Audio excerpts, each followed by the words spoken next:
Oke, kita lanjutkan untuk mengisi SPT 1770S ini. Nah, yang pertama kita isi dulu di lampiran 2, ya. Di lampiran 2 ini ada apa saja, ya, yang bisa diisi di lampiran 2. Pertama, kita lihat bagian A.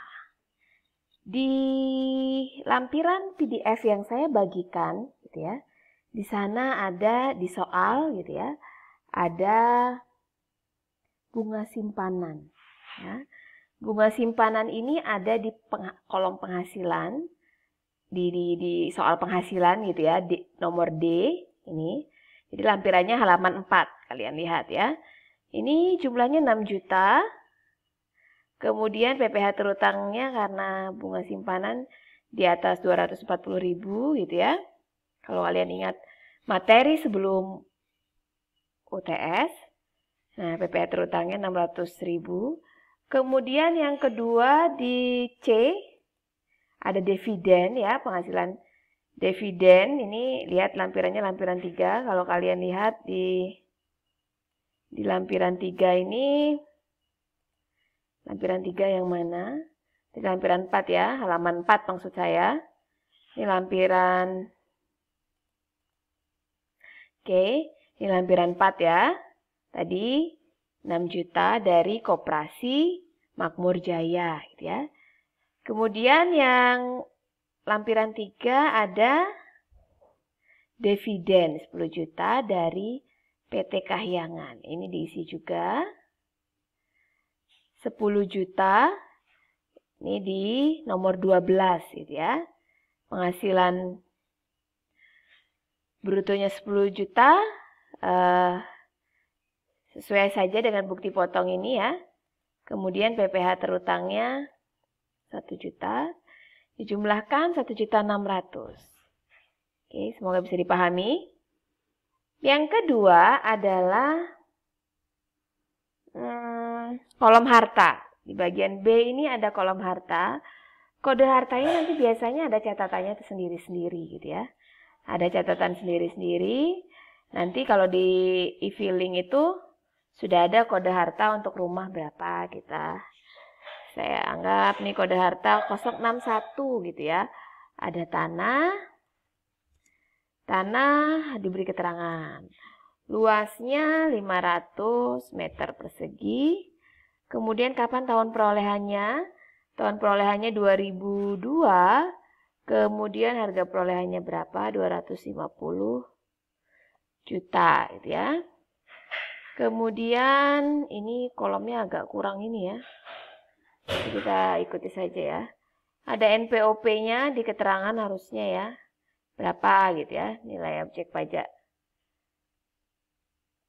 Nilai perolehan objek pajaknya berapa gitu ya. Nomor pokok objek pajak, berdasarkan PBB berapa. Di sini harusnya diisi NPOP. Namun karena di soal keterangannya tidak ada ya sudah gitu ya. Ini 061 tadi. Kemudian yang kedua, dia punya bangunan juga. Tanah dan bangunan ini kodenya sama. Rumah tinggal gitu ya. Bangunan atau rumah. Ini tahun perolehannya 2014. Kemudian dengan nilai 210.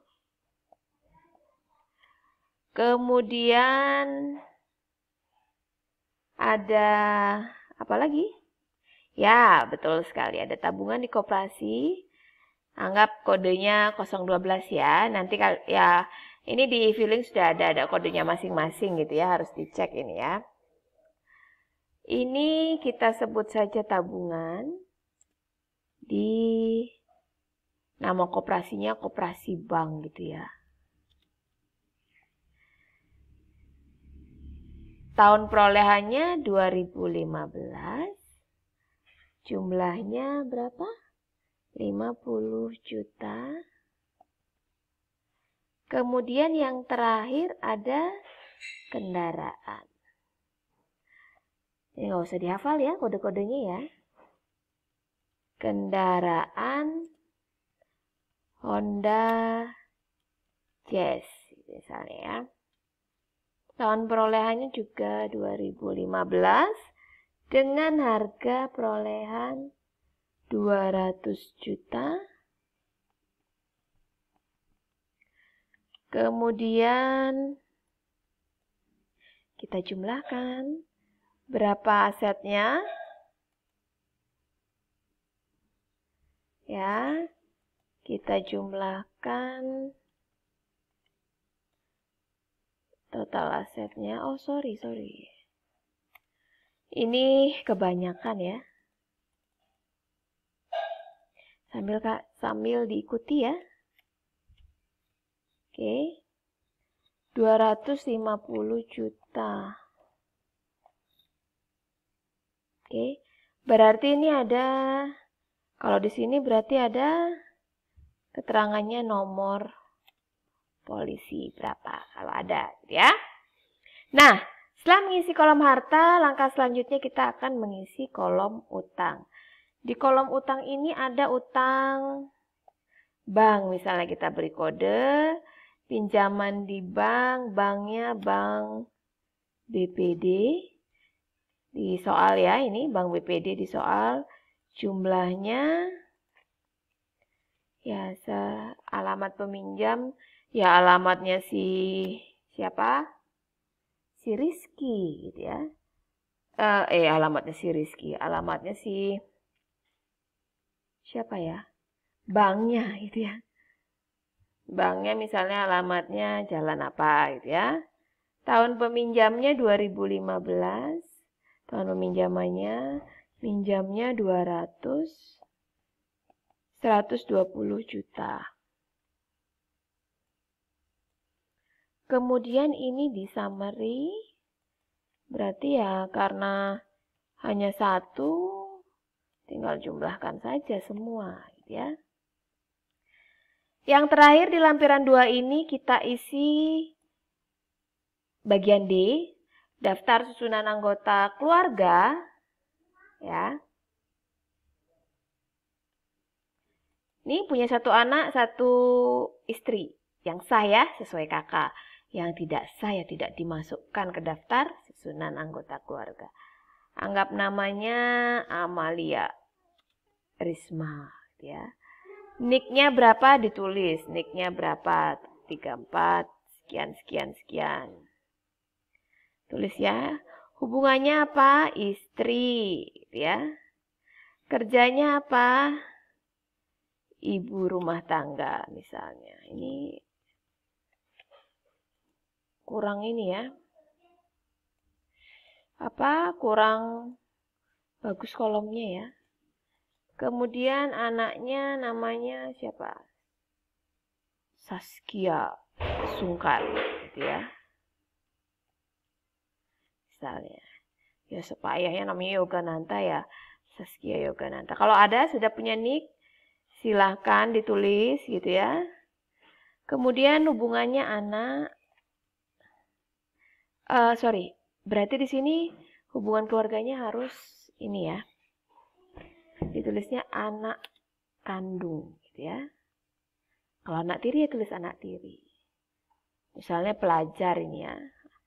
Atau kalau belum sekolah ya tulis belum sekolah.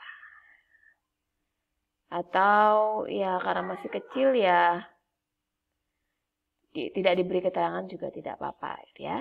Nah, ini lampiran 2 yang harus diisi ya.